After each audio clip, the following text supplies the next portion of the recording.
Why do I feel like the stuff out of the ring has more to talk about than the stuff in the ring recently? We got backstage feuds, we got QR codes, fictitious national holidays, all while there's an anniversary show and a premium live event this week. We're going to talk about it all next on the Squared Circle Psychobabble. My name is Michael Valenti. Joining me is Ralph Valenti.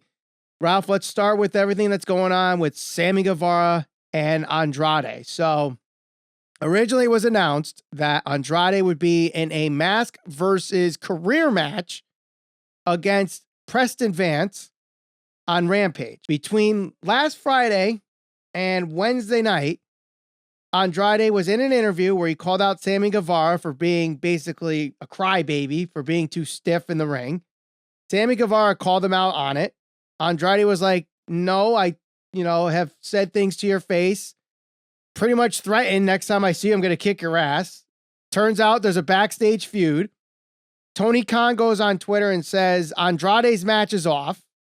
Meanwhile, Sammy Guevara is still allowed to wrestle and is in the main event of the anniversary show in a tag team match with Chris Jericho against Bryan Danielson and Daniel Garcia. And on top of that, Sammy Guevara picks up the win in that match, pinning Daniel Garcia. During this whole thing, though, in between all this, you have a report come out from TMZ saying that there was a backstage altercation between the two. According to TMZ, Sammy Guevara was first to throw punches and attack Andrade, even though Andrade was sent home. Dave Meltzer has reported a separate report that conflicts the entire thing, saying it was in fact Andrade that did the throwing of the punches, and that is why he was sent home, and Sammy Guevara did not throw any punches. So it's got everybody like, what the hell is going on? Why is Sammy allowed to wrestle and Andrade's not? You got some people that are like, listen, Andrade's trying to get himself fired. The reports are saying that Andrade will not get fired for this, but he is sent home regardless. What do you make of all this? Well, much like the CM Punk Young Bucks feud and that whole debacle that ended up happening, a lot of this is hearsay and innuendo because you literally have TMZ that is reporting something that conflicts what Dave Meltzer is reporting, and I don't know if we're ever going to get the true story. I mean, look, even when you go and watch some of the shoot interviews from some of the guys from yesteryear where they're literally the guys that were involved in this fight, even they will give you different and conflicting stories. So even if, somewhere down the road we got Andrade to give his side of it and we got Sammy to give his side of it, I don't know if they're ever actually going to reveal the truth, so to speak. They're both going to kind of inflate whatever happened. Now, right. What I will say is this. AEW is in a really, really weird spot right now. I think that right now Tony Khan is finding out just how difficult it is to run a company with a locker room full of a lot of guys with a lot of testosterone, all competing for top spots, a lot of egos, a lot of characters, all that type of stuff. And I think he's realizing that it's very difficult to do so. But I think that... Hold on. You would think that he would have experience in this while not being the owner of such, his dad being the owner of the Jacksonville Jaguars. You don't think testosterone runs wild in that locker room, or characters are in that locker room, or egos are in that locker room? You don't think there's firsthand experience with that? Here's the difference in my mind. You might get a one-off weird situation where some guy and I don't know, this is soccer you're talking about, right? Football, whatever you want to call it. I'm talking about the National Football NFL, League, the Jacksonville Jaguars. Whichever sport, whatever. Those are team sports, okay? And AEW and all of the backstage cheerleaders, they could all kind of say like, oh, we're a team, AEW's a family, and that all may be true, but at the same time, wrestling is still very much, in my mind, an independent thing. Like you're all striving, yes, you're working together to try and make AEW successful. You're trying to make it the top wrestling promotion in the world. But in reality, there truly is only one top spot. And right now, Jon Moxley has that spot. Before that, CM Punk had that spot. Now, you're going to have the guys that are going to be over, and there'll certainly be individuals that will help kind of be like a part of that melting pot to make sure that it's successful. But wrestling is very individualistic in that aspect where, there's one champion, they're all kind of competing for that top spot.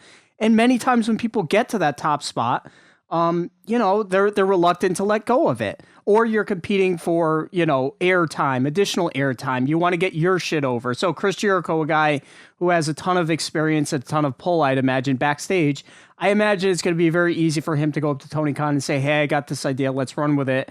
Rather than, if you're just Andrade, who is, a name and a guy that there's potential there, but he really hasn't done a whole lot, whether it's been in WWE or AEW, so he's now competing for. Go ahead. You bring up Jericho, and when the original TMZ report came out, and I saw this going on Twitter, and I asked this on Twitter, Andrade got sent home, his match is canceled. Sure. Why is Sammy Guevara allowed to wrestle? And I've had some people respond to me saying Jericho's influence. Do you think Jericho influenced Tony Khan into keeping Sammy Guevara on the show on Dynamite this week? Tony Khan is a true leader and a true CEO and a true boss. The answer should be no. You shouldn't. If Tony Khan had people that witnessed it, if Tony Khan himself witnessed it, if he got sides of it from both Sammy and Andrade, he should make the final decision, and Chris Jericho should not have any influence, in my opinion. Mm-hmm. Did that actually happen? I'd hope not. I really would hope not.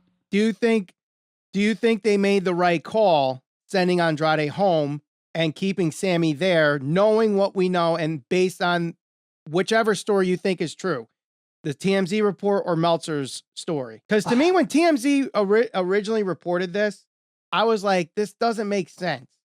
If Sammy was the one that threw punches, why is Andrade getting sent home?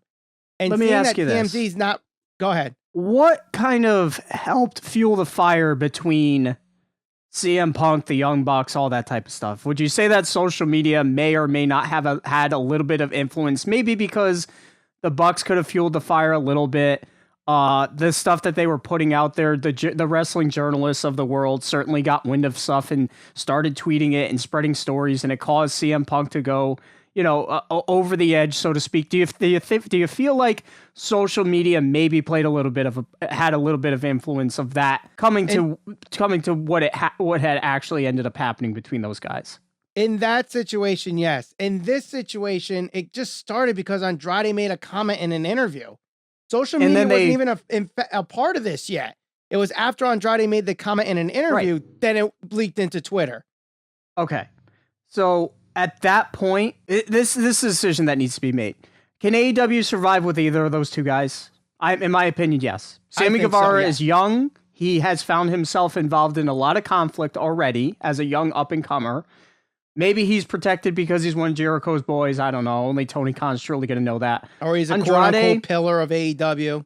Yeah, Andrade is a guy, like I said, that has a lot of potential. We've seen flashes of it in both companies at this point, but has he really done a whole lot? No. In my opinion, he really hasn't. I think that his main call to fame, if you will, has been really in kind of NXT.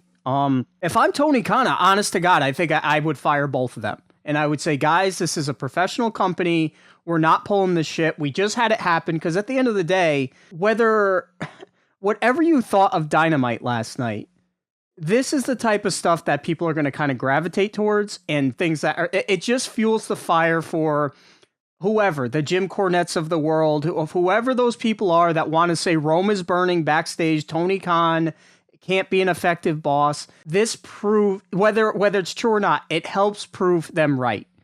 And Tony Khan needs to put his foot down and slam down an iron fist and say, that is enough. This is a professional company.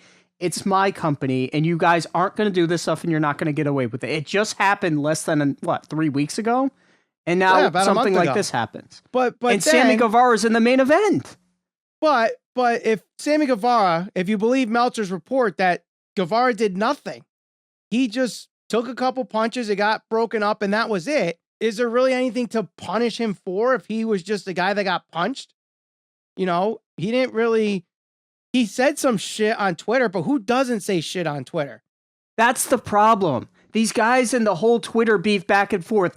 Go backstage, talk like men, handle it like men, do whatever you're going to do, be smart about it. Stop tweeting each other back and forth, first of all. That's high school shit. That is embarrassing. Like, I can't even believe that that's something that professionals are doing consistently, and it's getting to the point now where it's leading to fistfights backstage. Like, that's where Tony Khan should sit them both down and be like, dude, guys, like, seriously, like, this is a professional company. He said one thing in an interview, you guys went back and forth on it on Twitter, and rather than talking about, Wardlow or somebody from last night that looked really good, the thing that's going to dominate the headlines of the dirt sheets or whatever you want to call them is going to be that fight. And everybody knows it because controversy is going to sell at the end of the day. And Tony Khan needs to punish one or at least one of them. Yeah. It seems like he's punishing Andrade because he got sent home. And I guess part of the punishment is, if you want to believe the narrative, that Andrade's trying to get fired and Tony Khan's not going to fire him over this, is kind of a punishment in and of itself. And why is it that I have to keep referencing the movie Little Big League when it comes to these backstage feuds? Because yet again, here's another connection to that movie where a guy was trying to get himself traded or released from the Minnesota Twins because he didn't want to work with the kid managing the team. And instead of saying, no, I'm not going to release you, I'm not going to trade you, I'm going to do the exact opposite. I'm going to pitch you. You're going to go out there, you're going to produce, because if you don't, you're going to get the reputation of this, disgruntled player that is absent-minded, that can't hit his spots, that can't remember scouting reports, and your value is going to go down. And what happened? Bam, the guy starts pitching great. Is he playing this same role with Andrade? Like, no, I'm not going to release you. Go take time off, go cool off, and then when you come back, I'll push you because all you care about is your value. So if that's the case, maybe that's what Tony Khan is turning into a 12-year-old in a freaking kids baseball movie. In my opinion, I don't think it was smart of him to tell him straight up. If that's true, that he told him, look, if you're trying to get fired and you go and you hit Sammy, that's not going to work. You're essentially kind of saying one of two things. All right, one, you can go hit the guy. I'm not going to fire you. And Andrade went and did it, knowing there was going to be no repercussions. So if I'm Andrade, he's like, okay, well, if I'm not going to get fired for doing this, screw it. I'll just go start a fight with him. Or two, it's like, okay, well, we'll see. I'll go call his bluff. And if he fires me, I get exactly what I want. Tony Khan should have never done that. He should have just sent him home. Hey, dude, don't show up to TV. Go home. We're got to figure out what's next for you. Right. I don't know. This one, I think, was completely avoidable. This wasn't like CM Punk and the Bucks, where like CM Punk came out of nowhere in that media scrum and just aired it out, and then one thing led to another. This one here, like, they pretty much told you on Twitter what was going to happen the next time they saw each other, and boom, there it was. So definitely an avoidable situation. And also on this anniversary show, there was a segment with Hangman Page and Jon Moxley where, he brings up Hangman Page. He likes him. He's, a good kid, whatever, but he runs his mouth, and just like all these other people are getting in trouble by saying shit that, whatever the exact quote was. But do you think Moxley saying that on television was in reference to Hangman going in business for himself with Punk, or Sammy and this whole thing with Andrade, or both? I think it was a little bit of both. I think it was like some tug in cheek, because I think Moxley, at the end of the day, we talk about, locker room leaders. I know there was a joke made about, Punk back in the day kind of thinking he was a locker room leader and people not taking him seriously. I think very much so. There are a couple guys there that are locker room leaders. And I think Moxley is definitely one that's really high up there on the totem pole. So I think that's his subtle way of saying, look, I know that some of you guys are doing these things and getting away with it, at least for right now, but, stop doing it. Stop doing it. That's no way to conduct business. Like I said, it is a very individual-based type of, sport, if you want to call it that. But at the end of the day, they're all kind of playing for the same team, just competing for the top spots. But so it sucks that, the main thing that's been dominating the headlines, at least coming out of AEW, I feel like for the past, month and a half, has been backstage drama, rumor, innuendo. That's really the unfortunate thing that's kind of come out of the last 3, 4, 5 weeks. No, I agree. And the Twitter feuds, I think, got to stop. The backstage stuff, whatever information is getting leaked to journalists that they're reporting, it seems like that's gotten a lot worse since the first 2 years. And I don't know if it's just because journalists are getting better at digging out this information out of AEW, or there's people within the locker room that are just more open to air this stuff out. But either way, they got to get that shit taken care of and unite people in that locker room. And speaking of uniting, I felt like there was a moment where at least someone in the AEW locker room is trying to unite people, not just in AEW, but the entire nation as a whole. As we celebrated National Scissoring Day on AEW Dynamite's anniversary show. And I gotta say, I loved this segment. I loved everything Anthony Bowens went out there and said. I love Max Caster. You know what?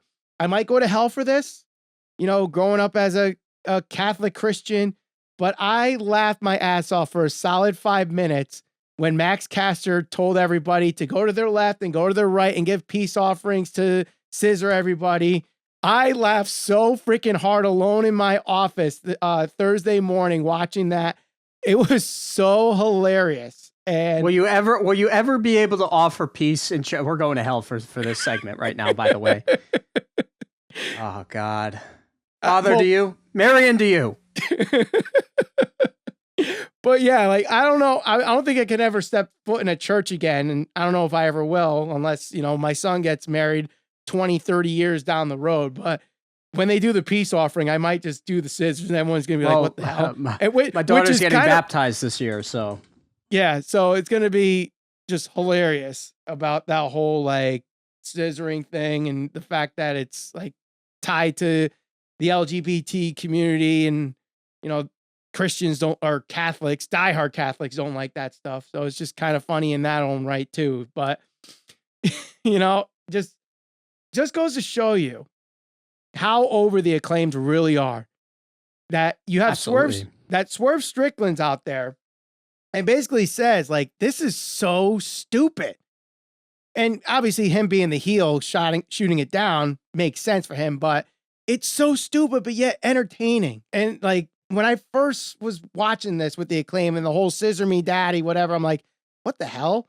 But it's grown on me. And this segment was amazing. It really was. And I loved, even though it didn't necessarily need this part, but Max Caster going, not red or not blue, Democrat, Republican, whatever. Let's all unite and scissor each other, whatever. Great moment. Really was a great moment. Yeah, and let's take a little bit of time to acknowledge where perhaps the scissor first maybe got a little bit of notoriety, at least on a mainstream level. Do you know where I'm going with this? Do you remember a one Mr. Garrison and Xerxes? Yes. Scissor me Xerxes. So, yep. I mean, all jokes aside, this was, let's say, the fun moment of the show, and that's why I think we all kind of started to gravitate towards AEW initially, because there was a lot more segments like this, or you used to walk away from the show saying, you know what, I feel good about watching that show. That was a good pro wrestling show, or a good sports entertainment segment, or whatever the hell you want to call it. I mean, and that's what I came away from this thinking. It was like, okay, this has the ability to perhaps catch on a little bit, not maybe at the level like the Yes Movement caught on, but it's something that's kind of like infectious because it's fun. It's funny to joke about. Max Caster's always been great. He's always been the focal point. I thought Bowens was the star of the segment last night. I agree. Last night was probably the best that the longest that he's talked, other than his just catchphrase.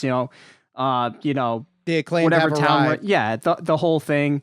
But last night I think was the longest we've seen him and the most confident we've seen him, and it's definitely over. It's definitely working. And I think that, of maybe some of the more homegrown talent, the Acclaimed might be at, the level where they're the most over, other than maybe somebody like MJF. So it's good to see that they're actually finding success.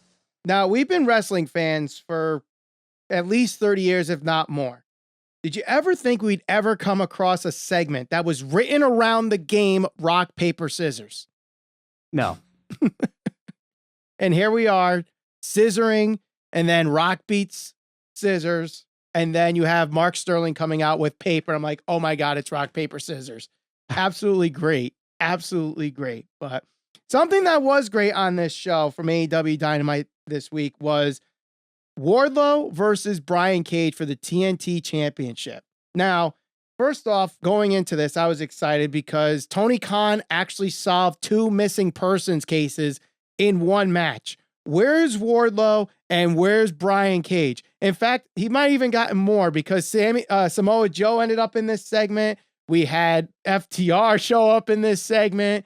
The what are they? The Gates of Agony who show up for Ring of Honor. We're gonna get into them. You know, so like by the time this segment was over, Tony Khan solved like 8 missing persons reports in this one segment of AEW Dynamite. But the match itself, you know, you figure these two guys are going to go at it and beat the crap out of each other, right? But they just showed their athleticism too. You got hurricanranas, you got reversals and all this stuff. Just a really, really good match.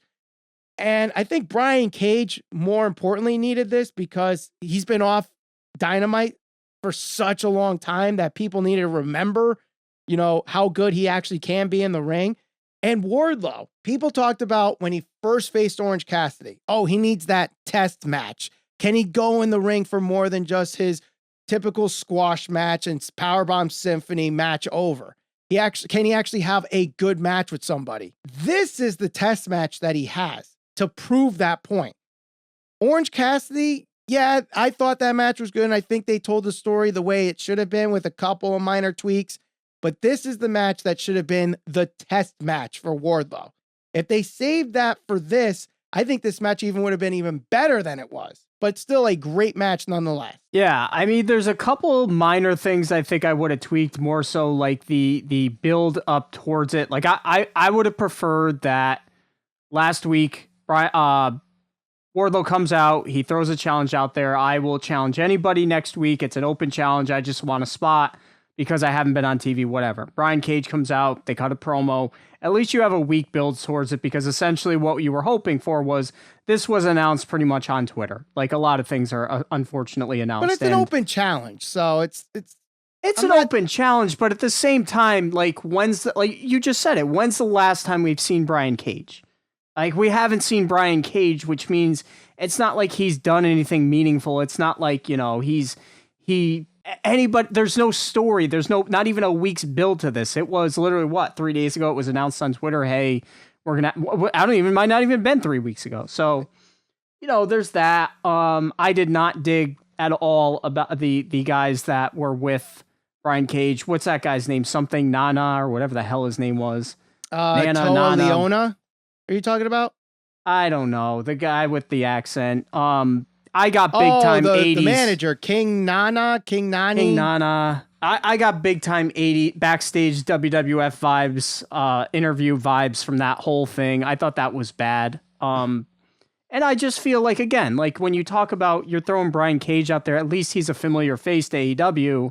Again, I feel like so many times they're trying to force these Ring of Honor guys onto AEW, and it's just like, look, can we just get like let's just get Wardlow on the right path. Let's not worry about any of these other guys. And it looks like now they're going to go and feud with FTR. So I mean, that is what it is. The match itself. The Gates of Agony and FTR are going to have a Ring of Honor Tag Team Championship match at Battle of the Belts Friday night. But of course.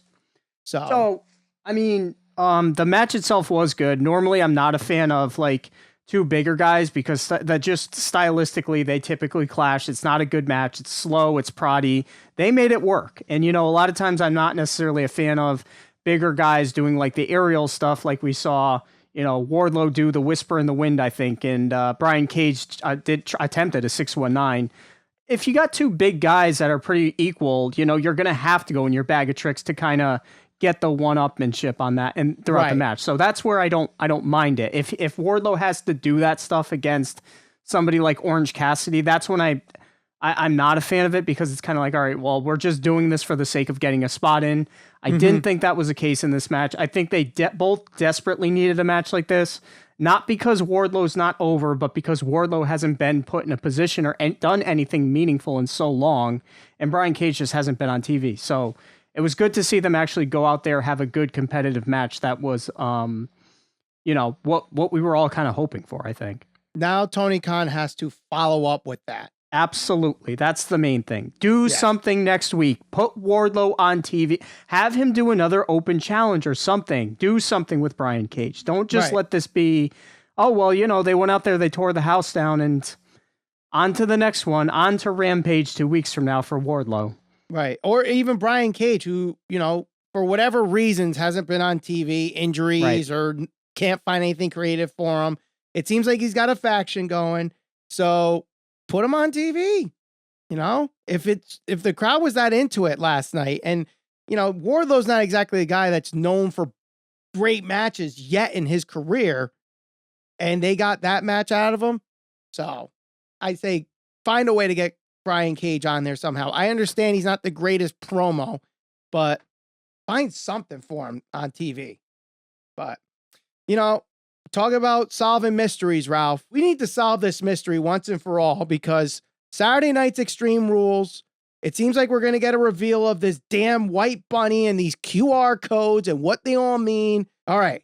So I think most people have the foregone conclusion that Bray Wyatt is involved with the QR codes and may even be the White Rabbit. But is there more to this? I have a feeling there is. Some people might say it's all a bunch of red herrings to throw you off the scent of Bray Wyatt, but there's some that might actually think it could be his first target, or in fact, a faction he's trying to build. So Ralph, I'll let you start your theory on what we're going to see Saturday night at Extreme Rules with this whole White Rabbit reveal. Well, I think the unfortunate thing is if it's anybody other than Bray Wyatt, I think the fans are going to be disappointed. And that will be kind of to the fault of WWE, because I think they certainly laid it on pretty thick and got the fans to at least believe that this could be Bray Wyatt. And I think that they led the fans down a certain path. This is very similar to, like, if you will. A certain rabbit hole, yeah, and this is very similar to the what was it, the Last Dance, the First Dance with AEW with CM Punk. If it was anybody other than CM Punk at that Rampage show, the fans would have been pissed, and rightfully so. I think WWE finds himself in a very similar position. I am still convinced that the Judgment Day, whether they're the first initial target or whether they are a part of Bray Wyatt's new faction here, I still think that they are going to be involved, just because there's so many references that lead to the Judgment Day. Yeah. So I think that they're going to be involved one way or another. I think Judgment Day are involved. We've talked about this a couple episodes now. We tied Demon to Finn Balor, the lyrics to Aleister Black to Damian Priest, the word patricide in one of the clues to Dominic. The only thing I couldn't figure out was Rhea. Rhea. How do these clues tie to Rhea? And then I did a random search earlier this week, and I was like, who does the theme music for Rhea Ripley? Because I thought maybe it's the same band that did her entrance music. Turns out she got a new entrance music a couple weeks ago, and the title of her theme song is called Demon in Your Dreams. So another demon tie-in. So there you go. There's your tie-in to Rhea Ripley there. And there's been a lot of clues with Demon other than the first episode, the first QR code playing Hangman, Demon. Everyone's like, oh, Demon's just another word for fiend. Sure, whatever. But also you have the Morse code in one of the QR codes that revealed as Ezekiel, I think is how you pronounce it. Ezekiel, reborn. Okay. Ezekiel in Jewish beliefs, I believe if I did the research correctly, is a demon himself. So there's another demon clue there. So, and seeing that the last time we saw the demon Finn Balor was Extreme Rules, I definitely think the Judgment Day are involved. What I think it is, all you got to do is look at Bray Wyatt's Twitter. His handle is Wyatt6. Now, there was a trademark that he filed last year for some clothing line. But what if Wyatt6 is actually a faction he's starting? You have Bray, you have Finn, Damian, Dominic, Rhea. Who's the sixth? And there's 3 potential people it could be. The first one is Joe Gacy. Because I think one of the URLs has binary code, which if you translate it, goes to the word Gacy. And obviously, many people have made the connection of his character to Bray Wyatt's Eater of World character. Makes sense. The question is, what do you do with the dyad? That's easy. Bring them back as the grizzled young veterans. Triple H likes the grizzled young veterans. They deserve to be the grizzled young veterans. None of this dyad crap. Okay? Baron Corbin. We saw a zip code that led to Corbin, Kentucky. We have not seen Baron Corbin since even before the QR code started. And obviously, there are people that say the Corbin zip code is more of a tie-in to the last time Bray Wyatt wrestled before he was the Fiend against Baron Corbin. But you also have all the tie-ins to the Wolf. What was Baron Corbin's nickname at one point? The Lone Wolf. Lone Wolf. Ezekiel, right? Ezekiel reborn or repackaged. Ezekiel kind of sounds like another guy who was recently repackaged in WWE, and we haven't seen him in a while. And we go to the story of Samson, who cut his hair and lost all his power. Part of the repackaging of this guy was they cut his hair and he maybe lost all his power and charisma. Do you know who I'm talking about, Ralph? Not off the top of my head. One Ezekiel, formerly known as Elias Samson. So could the 6th man be Elias brought back? He's been gone for I don't know how long. I'm sure it's to grow his hair back and grow his beard back. Yep. So is he part of the Wyatt 6 as Elias? I think I have something here, folks. It's not just Bray Wyatt. It's the Wyatt 6. The Judgment Day, Elias, and Bray Wyatt. And Will it all be revealed Saturday? No, I don't think so. But I think we're going to start seeing some of the pieces tie in, and it's going to build more and more and more till we eventually see all 6 of them together at some point. Or I just read way too much into this.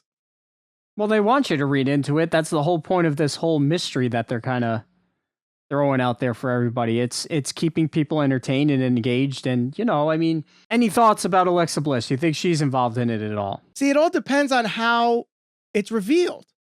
Because Bray can reveal himself and possibly kidnap Alexa, right? Because that was the last person that helped Bray Wyatt lose, because it was her that helped Randy Orton win at WrestleMania, and that was supposedly the tie-in with the whole Samson story and Delilah and all that stuff, is Alexa's Delilah and he's Samson. Okay, that makes sense. Go after the demon Finn Balor. The last time he started a new character, Finn was his first target. Does he do that again? Seth Rollins. Do they close out the show if the fight pit is last, right? If the fight pit is last, does he attack Seth Rollins either during the match or after the match? And that's your closing moment of Extreme Rules. Karrion Kross is involved in the show, and he was once known as White Rabbit in another promotion. Is it where that's revealed there as Karrion Kross? And this whole thing with Bray Wyatt is just a ruse. Any other theories that you might have for this? No other theories that I can offer. The only one that I was hoping that would end up being a part of this, not because there's any tie-in, just because he's one of those guys that's kind of like a little off the cuff, if you will, and a little weird, depending on what you think of him, is Ilya Dragunov. But don't know if he's being called up. What clues would you get, though, with him, though? Well, that's what I said. I said there are no current tie-ins for him. Right. But he's somebody that I think could fit into, especially somebody who's in NXT, but that can work his way up. That might not be a bad spot for him to land in. He's one of those guys that, he's weird's not a right way to put it. He's out there. He's a character guy. It's not like he's I don't know. It's not like he's a guy that relies on his technical prowess. As good as he is, he's great in the ring, but there's certainly a part of him that is off, whether it's the contacts, he's walking out and he's acting like he's a maestro of sorts, a conductor, and he's great. I can see what you're saying, but all right. So we know something's going to happen at Extreme Rules with this White Rabbit thing, but we also have a card full of awesome matches. 6 matches on the card altogether, 2 championship matches. Every single match has some sort of Extreme Rules stipulation in it. So let's get down to it. Let's make our predictions for this. We'll start with the strap match. Karrion Kross versus Drew McIntyre. Who you got with this one? Cross needs it. I feel like McIntyre needs a bounce back though, but does Kross lose momentum in losing to McIntyre though? I don't think anybody truly loses momentum losing to McIntyre, but this is a guy that got cut or whatever ended up happening with that whole thing. He was released because the previous administration did not have faith in him and he wasn't connecting, and he came out with some really goofy attire. And ever since Triple H has brought him back, he's been positioned as a top guy. Well, how do you arrive as a top guy? You beat top guys. And if this is a guy that's going to truly compete at that level, he's got to get a main event win. Drew can get that win back at some point. He doesn't have to lose clean. I mean, for Christ's sake, it's Extreme Rules. He could pull a giant red mallet from under the ring and smash his head in with it like the Fiend would. Please no. I know. I'm being sarcastic. But no, I think Karrion Kross needs a win with this. All right. Moving on to the next match here. The I Quit match. Finn Balor versus Edge. Judgment Day should be at ringside for this. Maybe this is where Bray Wyatt reveals himself as the White Rabbit. But who do you got in this? Edge keeps saying he's never going to say I quit. Do they do the Mick Foley finish and have him play a recording of Edge saying I quit, and that's how they get Finn Balor to win? This is tough because I Judgment can't Day envision need wins. What's that? They both Judgment Day wins? need wins. Judgment Day needs a win. Finn Balor needs to essentially assert himself as the true leader of this faction. But I don't know if I could see Edge. The only way I see this happening, and I'm gonna say Finn Balor wins. I think something weird is gonna happen where Beth Phoenix comes down to the ring. They get her in some weird compromising position, like they got her neck in a chair or something, and that's the way they get Edge to quit. Like, it's not because Edge is beaten, or it's like they're forcing him to quit because they're literally going to hurt his wife. That's the only way I see this ending. So, in a way, it's like the 1994 Survivor Series where Owen forced Mrs. Hart to throw in the towel. Martha, right? Is that her name? No. Owen's wife is Martha. I can't remember Brett and Owen's Hart's mom's name right now. Sue? I don't know. No, I have to go back to the tape. Stu and Helen. Helen Hart. Hart. There you go. Either way. But yeah, I could totally see that happening where they forced Beth to say I quit. I think they did the same thing with Jimmy Uso saying I quit to Jey Uso. And that's how the bloodline basically started, that whole storyline. But that's the only way I could see Edge quitting in this match. And I don't really see Finn losing. The question, though, is does he come out as the demon? No, I don't think so. I feel like if he was a babyface in the storyline, yes. Yeah, but if exactly. he's the heel, I think too many people would pop if he comes out as the demon there. Next up, we have the 6-man Donnybrook match. Good old Donnybrook.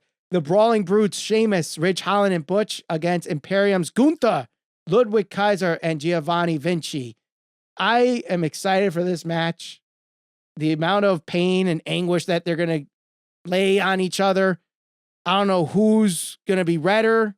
Sheamus's hair, Sheamus's chest, Gunther's chest. I mean, everyone's going to get a beating in this match. Part of this one's hard to predict because you have Sheamus and Gunther going for an IC title match on SmackDown. So I think whoever loses that match, their team wins at Extreme Rules. I don't see the title coming off of Gunther just yet. So I say he wins the IC title match, but the Brawling Brutes win the Donnybrook match. That's what I'm thinking. Whether it's Kaiser or somebody like, I don't even know. Is this like one guy gets pinned? Is it elimination, or we don't really know? I think it's one pin. It's a one fall. Okay. I could see like Vinci or Kaiser taking the pin. Yeah. And it'd be cool because it would allow Walter kind of to exert his dominance within the group and like kick the crap out of one of them for losing, you know. Well, if Kaiser takes the pin again and has to take the punishment again, it just kind of falls into the storyline that they were kind of doing a couple months ago. Right. Where Kaiser kept losing the Shinsuke and he just slapped the hell out of him, or Gunther slapped the hell out of him.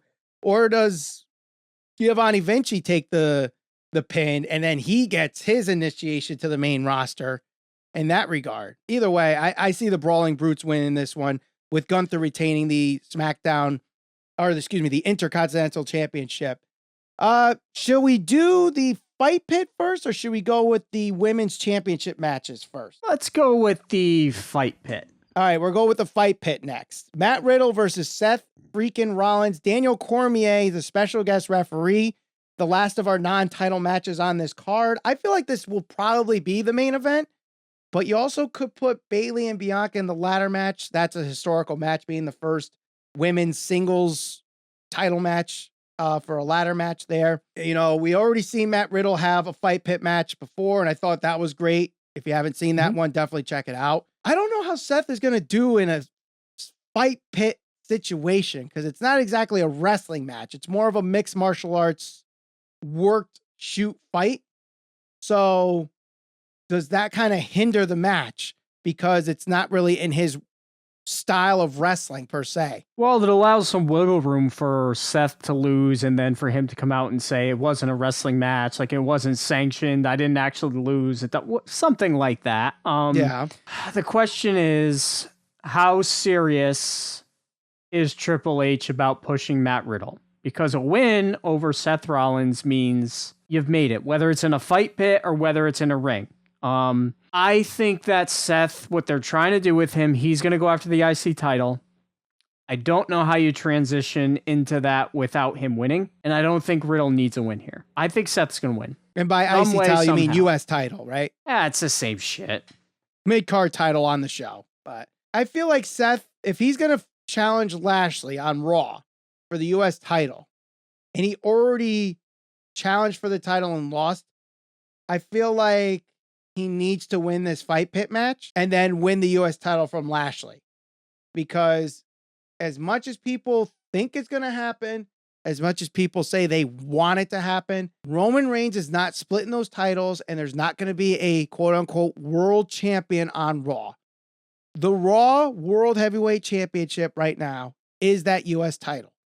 And the top guy on Raw right now, you could argue Kevin Owens, you can argue Matt Riddle, but I think it's Seth Rollins. And you got to put the top title on the top guy on the show, and that is Seth Rollins. So I do think Seth finds a way to win this fight pit, and then we'll go on to win the US title on Raw Monday night. Now, speaking of, Raw, that's one of the titles that are going to be up for at Extreme Rules, but we'll start with the Women's SmackDown Championship. Ronda Rousey, Liv Morgan, the only Extreme Rules match on the card. And the story basically is Liv Morgan is trying to prove that she could do what it takes to stay champion. She can be extreme against the baddest woman on the planet. I felt like the last couple months, it's like, all right, this is going to end. The honeymoon, the time is over. She's going to drop the belt, but they find ways for her to win. An Extreme Rules match, I feel like it's an easy way to get an out of this,